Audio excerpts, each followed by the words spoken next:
Ben Fagan here with another episode of Career Cash, the podcast. And on this episode, I'm joined by Paige Garrison, a 2020 Lynn graduate who is now the video resident at Vice Media Group.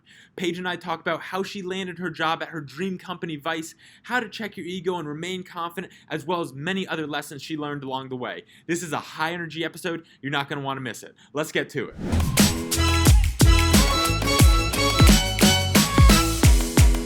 So let's go ahead and start with just a little bit of your day-to-day. What does that look like, in your particular role? Yeah, so I am part of a team at Vice called the 2030 Residency, and it's 5 Gen Z recent college graduates that were hired to kind of elevate and curate the conversation of where the future of creativity, news, and entertainment is going. So within that, we have like 5 content drops that we do. And it's like future of home, future of fashion and sustainability, future of food. And we basically are just trying to tell stories through the lens of Gen Z on where we're going and how we can curate this and make it a better universe for all of us, not just Gen Z, but through the tone of younger people, since we are the future. So I'm a video resident for that. So basically my day-to-day is producing content. And for those who don't know, like what a producer is, it's basically creating content from ideation to completion. So I get the idea, I figure out what I want it to look like, I create the pitch, and then depending on what the idea is, we move forward with like filming or editing or whatever. And then the other part of my job at Vice is, besides the residency, I am actually like an associate producer. So I work on like videos and I get to edit some stuff and make pitches and like work with a bunch of different teams and host stuff and like just kind of cross off a bunch of goals that I have. So yeah, it's like my day to day. That's so cool. That's so cool. So let's go back a little bit, back to the college days. I know if we could remember that back then. Yeah.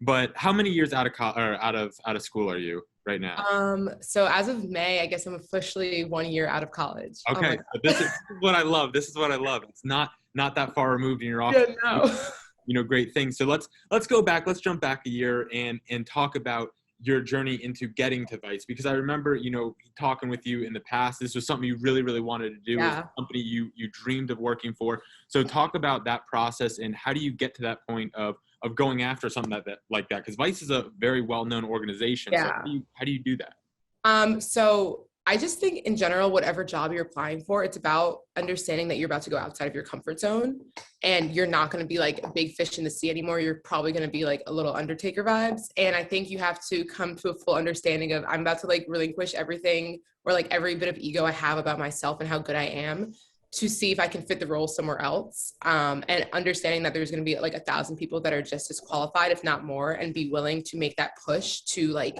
get what you need to get done. So I would go on LinkedIn like every day for weeks. And I would send messages to anyone who worked at Vice that was in the department that I wanted to be in, to the point where like I was probably annoying a lot of people. And they were just like, you know what, let's just give her an interview. But when I found the residency, I found it the day it closed. So I messaged the chief of staff and I was like, hey, here's my application. Here's my resume. I really want this position. I'll do anything for this position. And then she was like, okay, you sound super eager. Like, let's get on a phone call. And now she's like one of my mentors. But it's just about kind of like, I know this sounds awful, but graveling a little bit and telling people like, hey, I really want this. Just take the shot on me and be willing to take that risk and move forward with it. Yeah, and I think it's a little nicer word than groveling. I think it's just being passionate about and showing that interest and not. And I think that kind of ties into this idea, like you said, kind of check the ego a little bit and not come in and try to be above anything. Right. I think that's, a really great point. So what was like some of those messages, like what would a message read, that you were sending out to on LinkedIn?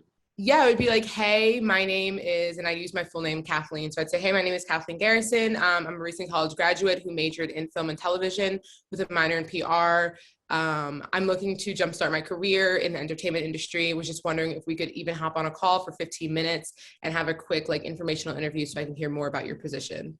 And then a lot of people would be like, yeah, because everyone wants to be complimented at the end of the day. So if you throw in like, I've seen some of your work, it's so incredible, would like love to hear about X project you worked on in December.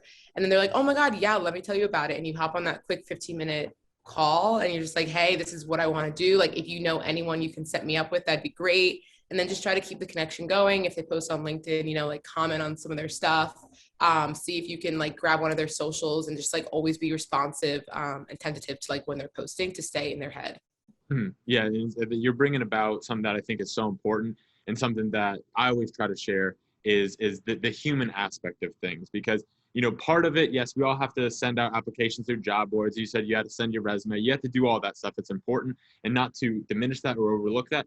But so much of getting jobs and getting these opportunities, and I think what's so cool that you're experiencing is building those connections and being proactive, you know, in that search, which is really awesome. Now, I have a question that popped into my head is going back to this whole checking the ego thing when you're going into these big organizations and, you know, something that's, you know, really exciting for you. How can you balance your ego but still remain confident in your abilities? Yeah, that's a hard thing to manage. Wow, that was a good question. Do you want to work advice? So I think there's difference between like ego and confidence just in general. Your confidence is kind of like what helps you get in the door. It's knowing your worth, it's knowing how good you are at an activity, whereas your ego can sometimes stop you from completing a task because you think you're better than the task, or you think you're better than someone else providing you with the task. So I think when you're applying to jobs, you have to remind yourself, like, I might have been a senior in college and I might have been like the coolest, smartest person in college, but right now I'm not going to be that person. So let me make sure I'm confident in the work that I can do, but also am able to receive feedback and criticism on how I can do it better. And I think that's just for any job in general, especially when you're entry level, is just being like, I know I'm good at this, but I know I can also, like, there's room for me to get better at it. Yeah, definitely keeping that mind open to learning and not trying to, you know, close off. I think that's super important. Now, what was the timeline like in this whole process? Because I think this is something that definitely needs to be highlighted and talked about, is the expectation, I'm coming out of school and understanding that I may not be, you know, top senior executive right away, and that's okay. And that's not to say you'll never get there, but it's, you know, what was this whole timeline like from graduating to, you know, where you're at currently? Yeah. Okay. So I graduated in May during the pandemic, May 2020. And then I moved from Florida back to my parents' house in Jersey in June. In June, I had an internship with an advertising company in New York City, and that was until August. So I was doing June, July, August, 3-month summer internship. August is when I started more aggressively reaching out to companies to work at. I got a call back middle of September from Vice. I had my first 2 interviews between the second and third week of September, and I heard back August 16th.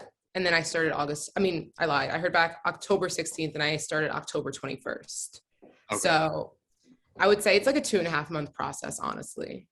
And throughout that, looking at, was Vice the number one organization you wanted to work for? So I was honestly at the point where I just wanted to get a job.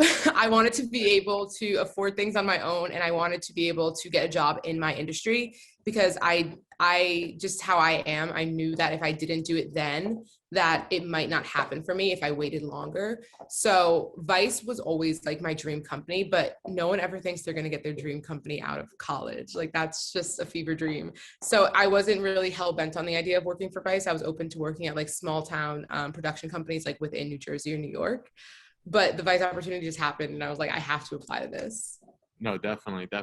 So how many other jobs were you kind of looking at, without getting too nitty gritty into No, we can totally go for it. So I'll just preface by, I'm usually a type B type of person. Like, I'm very unorganized. I'm all over the place. Like, as you can see. Know yourself. Yeah, that's all. You just have to know who you are. But I went super type A when I was applying for jobs. Like, I made an Excel sheet and I put the job that I was applying to, the company it was with, when I applied, and then if they had reached back out, and if not, who I could contact. I think the first 2 weeks I had 60 companies like on there. Like, I had applied to 60 jobs, and I think only 4 of them got back to me.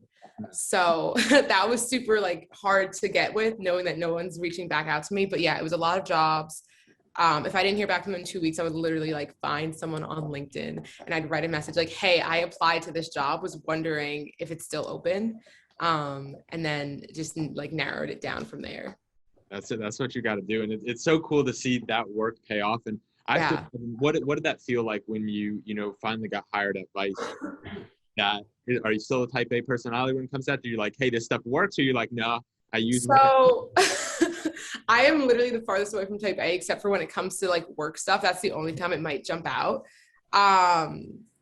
Honestly, I was really exhausted at a point during the process. I was just like, I want this to be over with. I cannot do another informational interview. I just want to be done with this. Sorry, that was my Slack, which is business all the time. You know how it is. Slack has given me PTSD. But besides that, yeah, I was just really exhausted. I didn't want to apply to any more jobs. I just wanted it to be done with. And I think that I wanted to get the Vice so badly that when I was in my interview, I had like told myself I'm going to get this job before I even started interviewing with them. I was like, this is the job I'm getting. So it felt kind of like a breath of fresh air. Like, oh, okay, I put in the work for something. I did all the steps that I needed to, if not more. And now I got the results I wanted to. So it's just kind of proof that hard work does pay off. No, definitely. You know.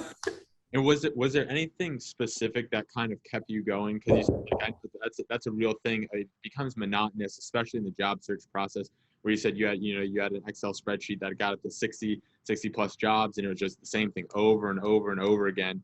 You know, was it the idea of potentially working at Vice? Was it something else? What was it that kind of kept you going throughout that entire process? A couple of things. One, I have a very strong image of what I want my life to look like. And I think knowing that, not that I'm following a timeline, but I don't want to deviate from the image that I want for myself. And I just knew that if I waited any longer, I wouldn't be where I want to be. Like, I want to retire at 40 and open like a smoothie shack in an island and just like kind of live off the island. And I knew that I couldn't do that if I didn't start saving like a shit ton of money early on.